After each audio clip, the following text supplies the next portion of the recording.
Hello students, स्वागत है आप सभी का हमारे यूट्यूब चैनल टीएन एजुकेशन पे। इस वीडियो में हम लोग पढ़ने जा रहे हैं बहुलक के बारे में।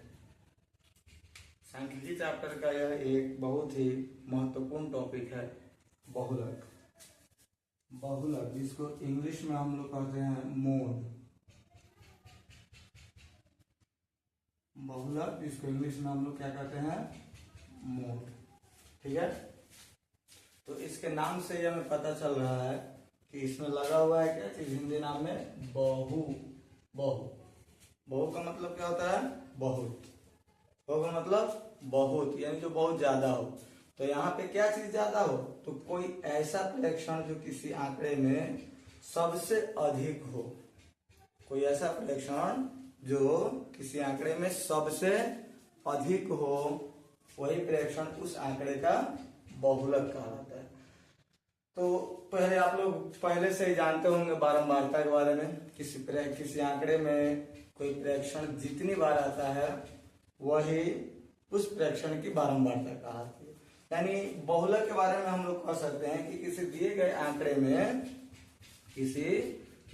आंकड़े में जिस प्रेक्षण की बारंबारता सबसे अधिक होगी, किसी दिए गए आंकड़े में जिस प्रेक्षण की बारंबारता सबसे अधिक होगी वही उस आंकड़े का बहुलक कहलाएगा।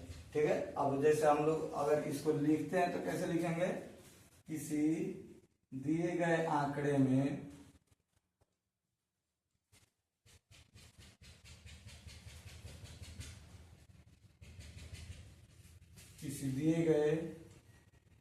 में जो प्रेक्षण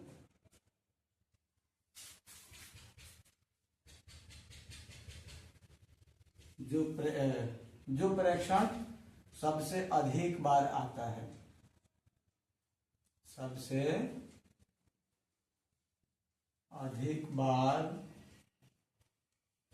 आता है वही उस आंकड़े की क्या कहलाता है, बहुलक कहलाता है। बहुलक कहलाता है।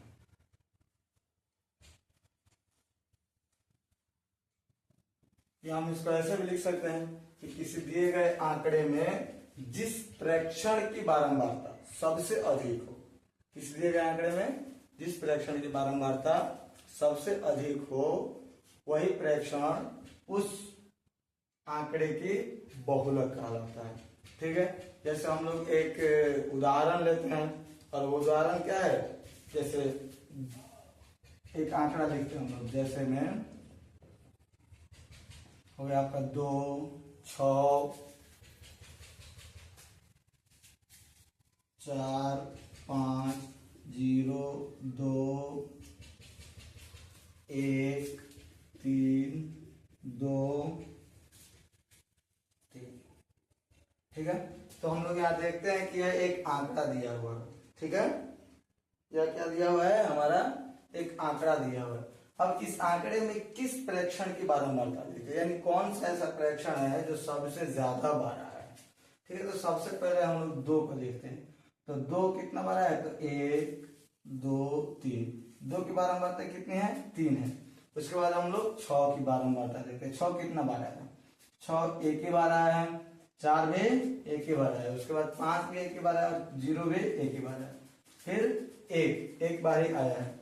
उसके बाद क्या है, 3 है, तो 3 2 बार आया है। तो इस तरह से हम देखते हैं कि इस आंकड़े में 2 की, यानी 2 प्रेक्षण के रूप में 2 है, वो सबसे ज्यादा बार आया है, यानी 2 की बारंबारता सबसे अधिक है। इसलिए इस पूरे आंकड़े का बहुलक क्या होगा, 2 होगा। क्या होगा, 2 होगा। तो हम लोग उसको लिखते कैसे लिखेंगे कि चूंकि इस आंकड़े में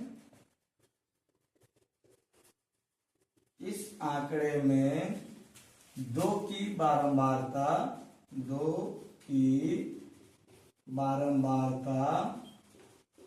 सबसे अधिक है। कितना है, सबसे अधिक कितना बार आया है, 3 बार।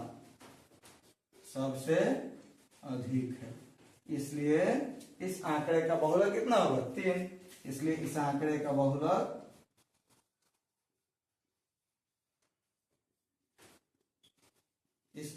बहुलक 3 है या 3 होगा। ठीक है, तो अगर इस तरह से आपको अगर आंकड़ा दिया हुआ है उसका आप लोगों को अगर निकालना हो क्या चीज बहुलक निकालना हो तो बस सिंपल है, देख लेते हैं कि कौन सा प्रेक्षण सबसे अधिक बार आया है। अगर कोई प्रेक्षण ऐसा हो जो उसमें सबसे अधिक बार आया हो, बस वही प्रेक्षण उस पूरे आंकड़े की बहुलक कहलाते हैं। ठीक है, अब अगर मान लीजिए ऐसा भी हो सकता है कि कहीं दो प्रेक्षण समान संख्या में आया हो और वही सबसे अधिक बार आया हो, जैसे यहाँ पर 2-3 बार आया है, ऐसा भी हो सकता था कि 3 बार आ जाए, तो उसका बहुलक हम लोग कैसे ज्ञात करेंगे। जैसे मान लीजिए यही प्रेक्षण आपको दिया हुआ है, एक और यहाँ पे 3 डाल दें, तो यहाँ पर हम लोग देखते हैं कि क्या हो जाएगा, 3 भी 3 बार आया है और 2 भी 3 बार आया है। तो इस प्रकार के आंकड़े में एक से अधिक बहुलक संभव हो जाता है, यानी एक से ज्यादा बहुलक हो जाता है। ठीक है, और वो बहुलक कितना हो जाएगा, तो एक बहुलक हमारा 3 हो जाएगा और एक बहुलक हमारा 2 हो जाएगा, यानी 2 बहुलक हो जाता है। और इस प्रकार के आंकड़े को हम लोग कहते हैं क्या चीज, मल्टी मॉडल यानी कि बहुबहुलकीय आंकड़े। कौन सा आंकड़ा, बहुबहुलकीय आंकड़ा। ठीक है, तो उस आंकड़े को हम लोग क्या कहेंगे, बहुबहुलकीय आंकड़ा, बहुबहुलकीय आंकड़ा। ठीक है, आंकड़े यानी कि इंग्लिश में उसको बोलते हैं हम लोग multi modal, MULTI, multi modal यानी कि जिसमें एक से अधिक क्या हो, इसमें एक से अधिक बहुलक आ जाए। ठीक है, यानी कि 2 या 2 से अधिक चरमान सबसे अधिक बार आया भी हो और समान संख्या में आया हो। ठीक है, तो उस आंकड़े का एक से अधिक बहुलक हो जाएगा और उस टाइप के आंकड़े को हम लोग बोलते हैं बहुबहुलकीय आंकड़ा। ठीक है, तो चलिए ये हमारा हो गया जो डायरेक्ट अगर प्रेक्षण दिया हुआ रहे तो उस टाइप के आंकड़े का बहुलक ज्ञात करने का तरीका। अब मान लीजिए आपको एक बारंबारता बंटन सारणी बना करके दिया हुआ है, तब हम लोग कैसे उसका बहुलक ज्ञात करेंगे। ठीक है, तो मान लीजिए कि हमारा दिया हुआ है क्या चीज, एक अवर्गीकृत बारंबारता बंटन सारणी। अवर्गीकृत बारंबारता बंटन सारणी में क्या रहता है, चरमान दिया रहता है और उसकी संगत बारंबारता दी हुई रहती है। चरमान दिया रहेगा या प्रेक्षण बोल सकते हैं इसको हम लोग, चरमान या प्रेक्षण दिया हुआ रहेगा और उसकी संगत बारंबारता दी हुई रहेगी। अब इस तरह से अगर कोई डाटा आपके सामने आ जाए तो उसका बहुलक हम लोग कैसे ज्ञात करेंगे। जैसे मान लीजिए यह 3, 5, 7, 8, 10। ठीक है, ये हमारा चरमान हो गया। अब इसकी बारंबारता दी हुई है, मान लीजिए 2, 5, 7, 3, 4, 3। ठीक है, तो इसमें हम लोग देख रहे हैं कि सबसे अधिक किसकी बारंबारता है, सबसे अधिक बारंबारता 5 की है, जो कितना है 5 ही है। सबसे अधिक इसी की बारंबारता है और वो कितना है 5 है। तो अगर इस तरह से आपको आंकड़ा दिया हुआ है तो उसकी भी बहुलक वैसे ही ज्ञात करते हैं जिस तरह से इससे पहले हम बताए थे कि जो प्रेक्षण दिया हुआ रहता है उसका बहुलक ज्ञात करते हैं। तो इसका भी बहुलक वही हो जाएगा, क्योंकि जिस चर का मान या जिस प्रेक्षण की बारंबारता सबसे अधिक होगी वही उस पूरे आंकड़े का बहुलक हो जाएगा। ठीक है, तो मान लीजिए यहाँ पर 5 की बारंबारता सबसे अधिक है, 5 है, इसलिए इस पूरे आंकड़े का बहुलक कौन हो जाएगा, 5, ये वाला 5 हो जाएगा। ठीक है, अगर यहाँ पे मान लीजिए अगर 6 लिखा हुआ रहता तब तो 5 की बारंबारता 6 हो गया जो सबसे अधिक है, तो 5 की बारंबारता 6 है, तो इसलिए बहुलक कौन हो जाएगा, ये 5 हो जाएगा। सॉरी पहले ये बोल दिए थे, ये 5 हो जाएगा क्या चीज, उस पूरे आंकड़े का बहुलक। ठीक है, चलिए अब हम लोग ये चीज देखते हैं कि अगर आपके पास कोई एक वर्गीकृत बारंबारता बंटन सारणी आपके सामने दी गई हो। क्या चीज? एक वर्गीकृत बारंबारता बंटन सारणी आपको दी गई हो, तो उस अवस्था में हम लोग उसका बहुलक कैसे ज्ञात करेंगे? क्या चीज दी गई हो? एक वर्गीकृत बारंबारता बंटन सारणी, यानी एक ऐसी बारंबारता बंटन सारणी दिया गया हो इसमें वर्ग अंतराल दी गई हो, यानी कि पूरे आंकड़े को समूहों में बांट करके जो एक सारणी बनाया जाता है बारंबारता बंटन सारणी, उसी को हम लोग बोलते हैं क्या चीज? वर्गीकृत बारंबारता बंटन सारणी। तो वर्गीकृत बारंबारता बंटन सारणी अगर आपके पास दिया हुआ है तो उसका बहुलक हम लोग कैसे ज्ञात करेंगे, इसके बारे में अब हम लोग देखते हैं। तो चलिए अब हम लोग क्या देखते हैं, एक ऐसा आंकड़ा का बहुलक ज्ञात करते हैं जो वर्गीकृत हो, यानी कि जिसका वर्गीकृत बारंबारता बंटन सारणी बनाया गया हो। तो हमारे पास एक वर्गीकृत बारंबारता बंटन सारणी बनाया गया है जिसमें वर्ग अंतर 5 से 15, 15 से 25 इस तरह से दिया हुआ है। इसमें आप लोग देख सकते हैं कि जितना भी वर्ग अंतराल है सभी का वर्ग माप समान है। ठीक है, इसमें सभी का वर्ग माप समान है। तो हम लोग यही पढ़ रहे कि मान करके चल रहा है कि जितना भी वर्ग अंतराल दिया हुआ रहेगा उन सभी का वर्ग माप समान होगा। इसी और उसी टाइप के हम लोग वर्गीकृत आंकड़े के लिए हम लोग बहुलक ज्ञात करते हैं। ठीक है, तो चलिए सबसे पहले हम ये जानते हैं कि इसका बहुलक हम लोग ज्ञात कैसे करेंगे। तो देखिए कोई भी वर्गीकृत आंकड़ा होता है उसमें चर मान आपको डायरेक्ट नहीं लिखा रहता है। जो प्रेक्षण होता है ना वो डायरेक्ट नहीं लिखा रहता है, बल्कि उसको ग्रुपों में बांट दिया जाता है।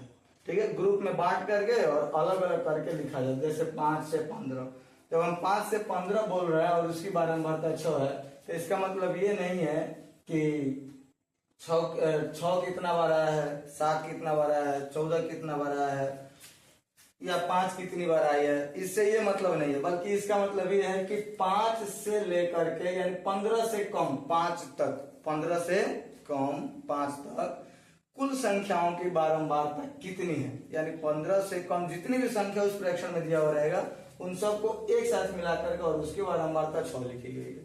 ठीक है, तो इस तरह से हमें असली प्रेक्षण का पता नहीं रहता है, इसलिए इसका जो बहुलक ज्ञात होता है वो इसका एग्जैक्ट बहुलक हम लोग नहीं बोल सकते हैं, क्योंकि असली प्रेक्षण तो पता ही नहीं है कि कौन है और कौन सा प्रेक्षण सबसे अधिक बार आया है।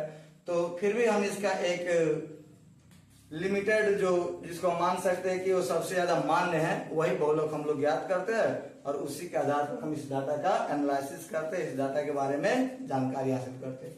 ठीक है, तो उस बहुलक को ज्ञात करने के लिए एक सूत्र दिया रहता है, एक सूत्र दिया गया है आपके लिए, और वो सूत्र क्या है तो देखिए, बहुलक बराबर F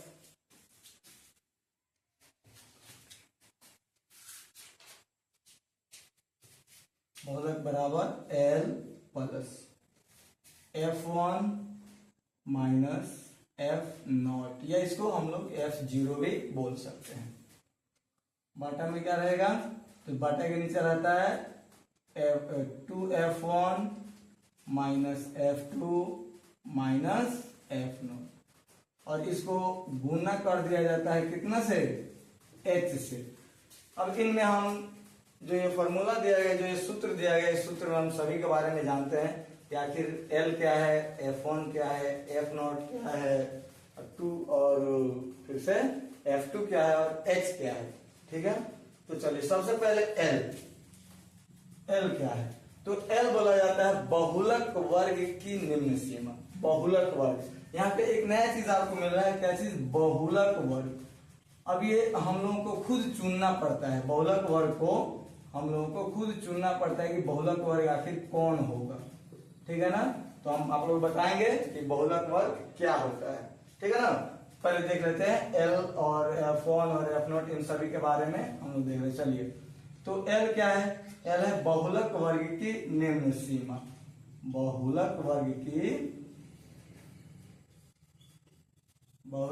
की निम्न सीमा, बहुलक वर्ग की निम्न सीमा है L। उसके बाद क्या है F1। F1 क्या है, तो F1 होता है बहुलक वर्ग की बारंबारता। जो बहुलक वर्ग होगा, इस जो ये डाटा दिया हुआ है, इस डाटा में जो भी बहुलक वर्ग होगा उस वर्ग की बारंबारता कितना है, यही हो जाएगा हमारा F1। क्या चीज? बहुलक वर्ग की बारंबारता।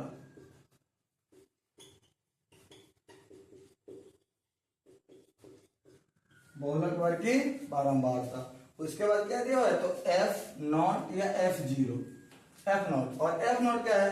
तो F0 बहुलक वर्ग के ठीक पहले वाले वर्ग की बारंबारता होती है।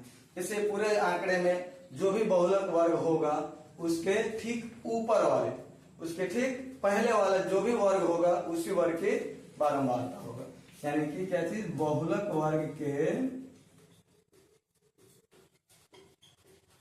ठीक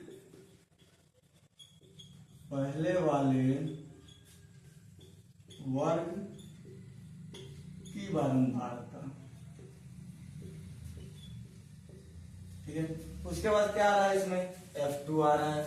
तो F2 कौन होगा? F2 हो जाएगा बहुलक वर्ग के ठीक बाद वाले वर्ग की बारंबारता। जिस तरह से पहले वाला है उसी तरह से उसके बाद वाले वर्ग की बारंबारता हो जाएगा। तो बहुलक वर्ग F2 क्या हो जाएगा? तो बहुलक वर्ग के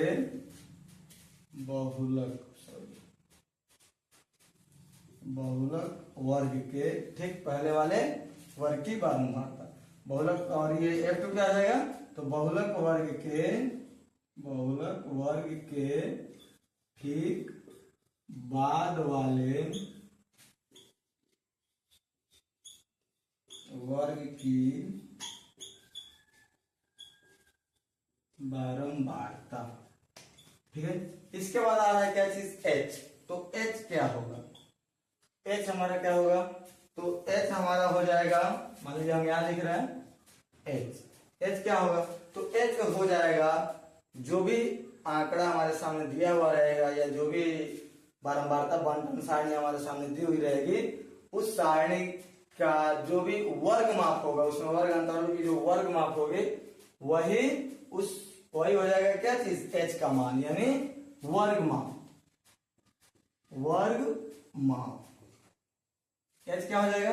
वर्ग माप हो जाएगा।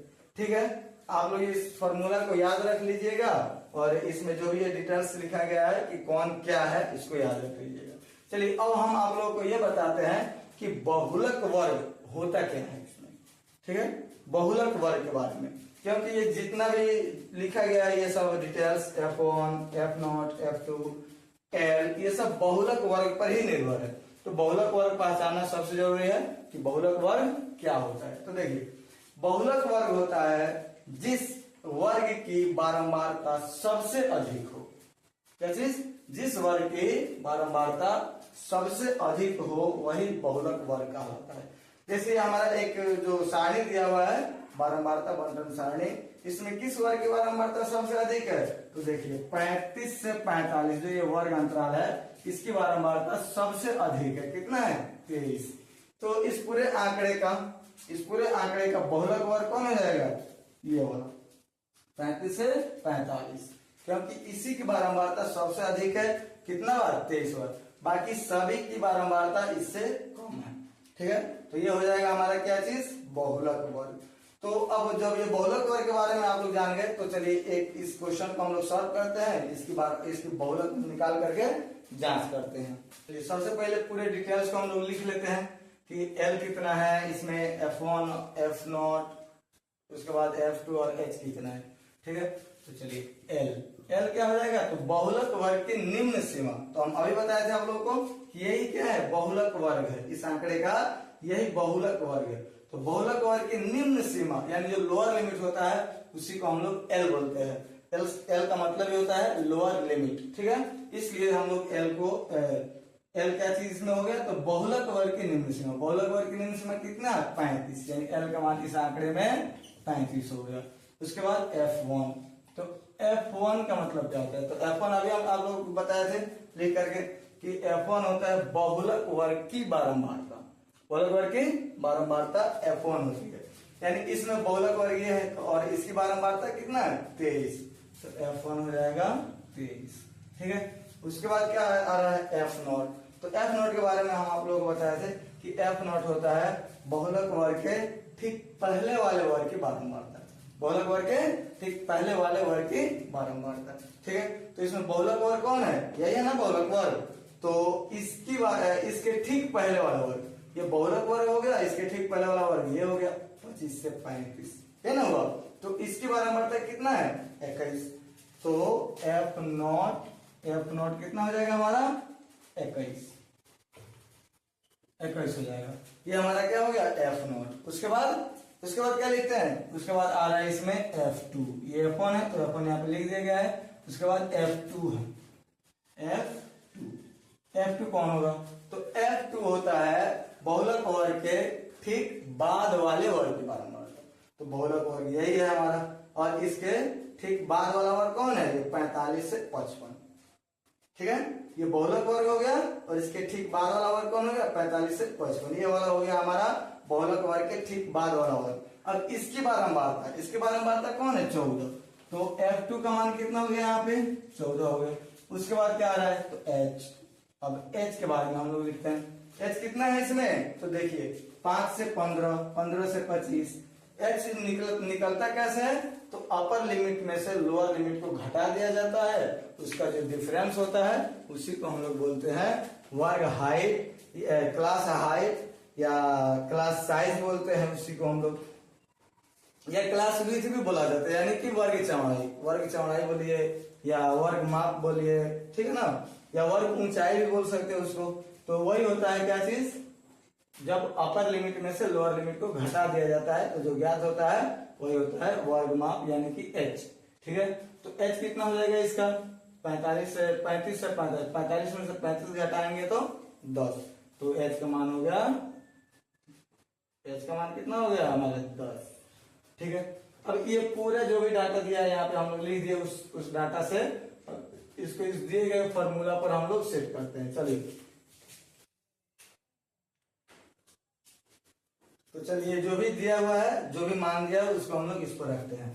तो L का मान कितना हो गया हमारा, L का मान हो गया 35। उसके बाद F1 कितना हो गया 23। उसके बाद F नॉट कितना है 21 हो गया हमारा F नॉट। उसके बाद नीचे कितना लिखेंगे 2F1, यानी 2 गुना 23 माइनस F2। अब देखिए F2 कितना है यहाँ पे 14, F2 कितना है 14 ही ना है, तो 14 लिख देंगे हम लोग F2 के जगह पर। उसके बाद कितना है तो F नॉट है ना, तो F नॉट हमारा यहाँ पे हो जाएगा फिर से 21, ठीक है। अब इसमें हम लोग गुना कितना से करेंगे H कितना है 10, तो 10 से गुना कर देंगे, ठीक है। तो चलिए अब इसको हम लोग हल करते हैं। 35 प्लस 23 में से घटेगा कितना हो जाएगा 2 बटा में 46 माइनस, ये दोनों माइनस को जोड़ देंगे, 4 1 5 2 1 3, यानी कि 35 हो गया, और गुना में 10, गुना में हमारा 10 है। चलिए अब इसको हम लोग सॉल्व करते हैं। तो 35 प्लस 2 में 10 से गुना करेंगे तो कितना हो जाएगा 20, और बाटा में 46 में से 35 घट जाएगा तो हमारा हो जाएगा 11, ठीक है। अब इसको हम लोग बाटा का जोड़ बनाएंगे, इसके नीचे 1 मान लो, और फिर इसका एलसीएम 11 हो जाएगा, और 11 में 35 से गुना करेंगे तो कितना 11 5 55, 11 33 और 5 38 प्लस 20, यही आ रहा है। अब इसको जोड़ करके 11 से भाग दे दीजिए, तो 385 में 20 जोड़ेंगे तो आएगा 405, और 405 में 11 से भाग देंगे तो 11 33 बचा कितना 7, और ये हो गया 75, तो 11 6 66, 4 5 9 बचा, उसके बाद 11 8 88। उसके बाद यही हमारा इस दिए गए आंकड़े का बहुलक मिला, ठीक है। तो चलिए एक बार फिर से हम रिपीट कर देते हैं कि L, F1, F0, F2 और H है क्या, ठीक है। तो L होता है बहुलक वर्ग की निम्न सीमा, यानी कि अब बहुलक वर्ग कौन होगा, तो इस आंकड़े में जिस वर्ग की बारंबारता सबसे अधिक होगी वही हो जाएगा हमारा क्या चीज, बहुलक वर्ग। तो इसकी बारंबारता सबसे अधिक है, तो ये हो गया हमारा क्या चीज, बहुलक वर्ग हो गया। तो अब एल का मान, बहुलक वर्ग की निम्न सीमा, इसके बाद F1 बहुलक वर्ग की ठीक पहले वाले वर्ग की बारंबारता, इसके बाद F0 सॉरी F1 क्या हो जाएगा, बहुलक वर्ग की बारंबारता, F1 क्या हो जाएगा, बहुलक वर्ग की बारंबारता। उसके बाद F0 कौन हो जाएगा, तो बहुलक वर्ग की ठीक पहले वाले वर्ग की बारंबारता। उसके बाद F2 हो जाएगा बहुलक वर्ग के ठीक बाद वाले वर्ग की बारंबारता। उसके बाद हमारा क्या हो जाएगा, H क्या हो जाएगा, बहुल जो भी ये वर्ग अंतराल है इसका वर्गमाप। ठीक है, आई होप ये वीडियो आप लोगों को अच्छी लगी होगी, आप लोग बहुलक के बारे में समझ गए होंगे। तो अगर आपको ये हमारा वीडियो पसंद आया होगा तो इसे लाइक करें और सब्सक्राइब करें, और इसे अपने दोस्तों के पास भी शेयर करें, क्योंकि उनको भी हो सकता है इस चीज की जरूरत हो।